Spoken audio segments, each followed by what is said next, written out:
صلو علی الحبیب صلی اللہ تعالی علی محمد صلی اللہ علیہ وسلم۔ اسلام کے ابتدائی دور میں جب کافر مسلمانوں پر خوب ظلم کے پہاڑ توڑتے تھے، بعد وہ مسلمان جو اس وقت غلامی کی زندگی گزار رہے تھے، ان پر تو کافروں کا کچھ زیادہ ہی زور چلتا تھا۔ کفار مکہ ان باہمت مسلمانوں کو ایسی تکلیفیں دیتے کہ ان تکلیفوں کے متعلق سن کر ہی کلیجہ کانپ جاتا تھا۔ روایت میں ہے کہ اسلام کے اس ابتدائی اور مشکلات کے دور میں اہل تقوی کے سردار، محبوب مکی مدنی تاجدار، مسلمانوں کے خیر خواہ، سخاوت کے بادشاہ یعنی پیارے آقا احمد مجتبی صلی اللہ علیہ وسلم کے بہت پیارے اور جنتی صحابی سیدنا ابوبکر صدیق رضی اللہ تعالیٰ عنہ نے غلامی کی زندگی بسر کرنے والے 7 صحابہ کرام علیہم رضوان کو کافروں سے خرید کر آزاد کیا۔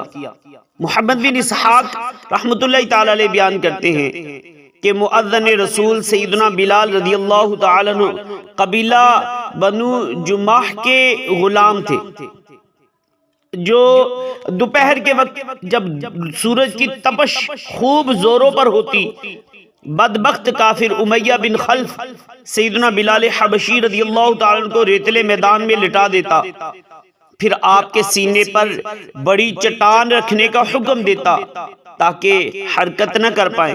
اللہ اکبر! یہ کیسی سخت تکلیف ہے۔ ہمارے سرداروں کے سردار سیدنا بلال رضی اللہ تعالیٰ عنہ اس تکلیف کو کس طرح برداشت فرماتے ہوں گے۔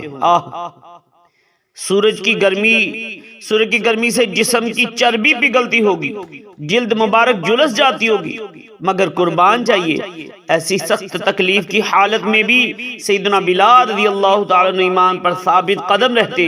امیہ بن خلف کہتا، اے بلال تم ایسے ہی پڑے رہو گے یہاں تک کہ محمد صلی اللہ علیہ وسلم کا انکار کر دو۔ بے وقوف امیہ دھمکی ان کو دے رہا ہے جو اپنا سودا پہلے ہی بازار نبی میں کر چکے ہیں۔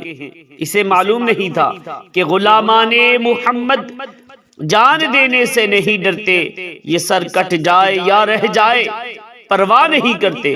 سیدنا بلال حبشی رضی اللہ تعالیٰ عنہ امیہ بن خلف کی بات سن کر احد احد یعنی اللہ ایک ہے، اللہ ایک ہے کہ نعرے لگاتے اور بدبخت امیہ کا سینہ جلاتے۔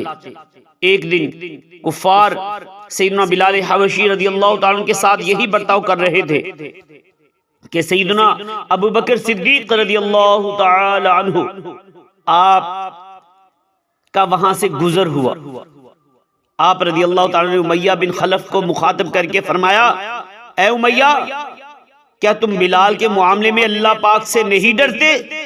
امیہ بولا، ابوبکر آپ ہی نے اسے بگاڑا ہے، اگر اسے بچانا چاہتے ہو تو بچا لو۔ سیدنا بلال حبشی رضی اللہ تعالیٰ عنہ کے بارے میں سیدنا ابوبکر صدیق رضی اللہ عنہ فرمایا، مجھے منظور ہے، میرے پاس ایک غلام ہے جو تمہارے دین پر یعنی کافر ہے، وہ غلام تم لے لو، بلال مجھے دے دو۔ امیہ نے بات مان لی، چنانچہ سیدنا ابوبکر صدیق رضی اللہ تعالیٰ نے حضرت بلال رضی اللہ تعالیٰ کو بھاری قیمت سے خرید کر آزاد کر دیا۔ اس واقعے سے متعلق پارہ نمبر 30 کی سورۃ اللیل کی آیت مبارکہ جو ہے وہ سماعت فرمائیے۔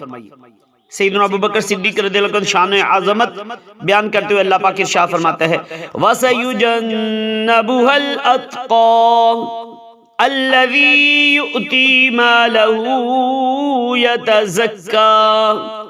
یہ سورۃ اللیل کی 17 اور 18 نمبر آیت مبارکہ پڑھ کے میں نے سنائی۔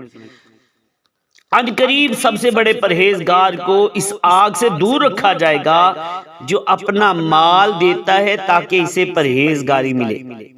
6 صدی ہجری یعنی کہہ لیجیے آج سے تقریباً 900 سال پہلے کے بہت بڑے محدث علامہ حسین بن مسعود یعنی امام بغوی رحمۃ اللہ تعالی علیہ اس آیت کے تحت فرماتے ہیں، تمام مفسرین کا اجماع ہے کہ اس آیت کریمہ میں اتقا یعنی سب سے بڑے پرہیزگار سے مراد سیدنا صدیق اکبر رضی اللہ تعالیٰ عنہ ہیں۔ آیت کا معنی یہ ہے کہ سب سے بڑے پرہیزگار یعنی سیدنا ابوبکر صدیق رضی اللہ تعالیٰ عنہ کو جہنم کی بھڑکتی آگ سے دور رکھا جائے گا، اور سب سے بڑے پرہیزگار وہ ہیں جو اللہ پاک کی راہ میں اپنا مال ریاکاری اور نمائش کے طور پر خرچ نہیں کرتے، بلکہ اس لیے خرچ کرتا ہے تاکہ اسے اللہ پاک کی بارگاہ میں پرہیزگاری ملے۔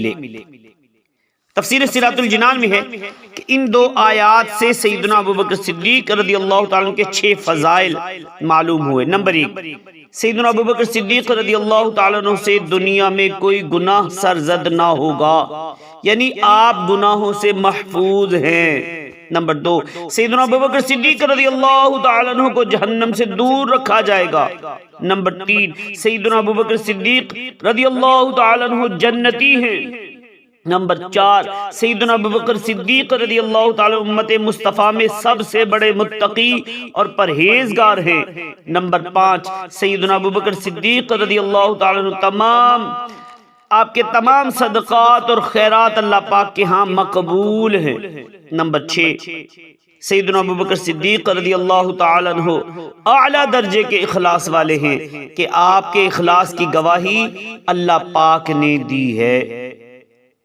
عاشق صحابہ اور اہل بیت امیر اہل سنت حضرت علامہ مولانا ابو بلال محمد الیاس عطار قادری رضوی دامت برکاتہم العالیہ مسلمانوں کے پہلے خلیفہ امیر المؤمنین سیدنا ابوبکر صدیق رضی اللہ تعالیٰ کی شان میں لکھتے ہیں، نہایت متقی و پارسا صدیق اکبر ہے، تقی ہیں بلکہ شاہ اتقیاء صدیق اکبر ہے، امیر المؤمنین ہیں، آپ امام المسلمی ہیں، آپ نبی نے جنتی جن کو کہا صدیق اکبر ہے، سبھی اصحاب سے بڑھ کر مقرب ذات ہے ان کی، رفیق سرور ارض و سما صدیق اکبر ہے۔